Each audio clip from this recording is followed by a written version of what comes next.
Kanza kwethu anginimelela namukele channel iMaswiti mina production. Mangabe uyaqala ukufika ngicela uqiniso ukuthi uyaqhubha subscribe, maqedwe ubale video, ushaya like bese ke uyakhomenta ke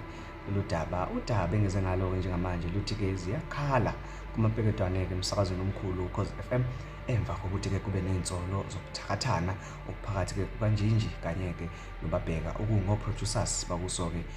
lesikhondla somsakazo abethimba leVuka Afrika Breakfast Show sebehlukanisiwe emva ke ukuthi babe nengxabano enkulu e-studio becishe ke beshayana ke nokushayana kanti ke futhi ingxabano yabo iyavela ke ngisho na ku CCTV footage yakhona ke e-studio kuya ngokuya ke kuyakhuphuka ngoba ke omunye uze usho nokusho uthi yena akasalali uthola inzongo zokuthi uzobulawa kanti futhi nomunye uthi ke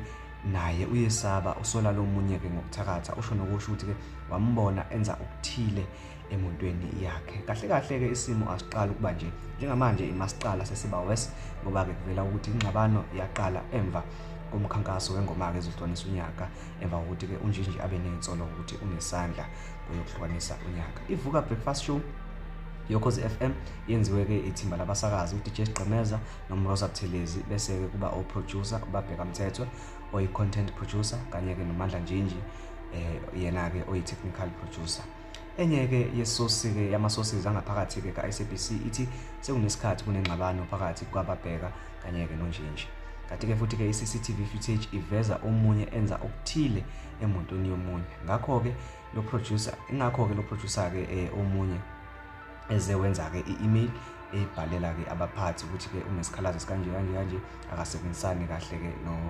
akasebenzisani kahle ke no partner wakhe ngakho ke ubhala i-email waseke esi-attach ke nayo ke leyo video ke management ke ibahlukanisile ubabheka bamthathile ke bamusa ke ku-Chillaz ebikade ke i-producer uThozama Ngwenya ngathi kwethu kuningi okwenzakalayo kuKhozi FM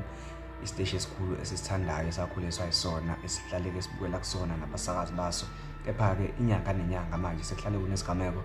esikhona asazi ukuthi kubo liqiniso ukubhika okwamanga kodwa ke siyethemba ukuthi ke udaba olugcwele luzovela enkundleni zokuxhumana njengoba ke emalangeni isolezwe ke lizobe seliliveza siyabonga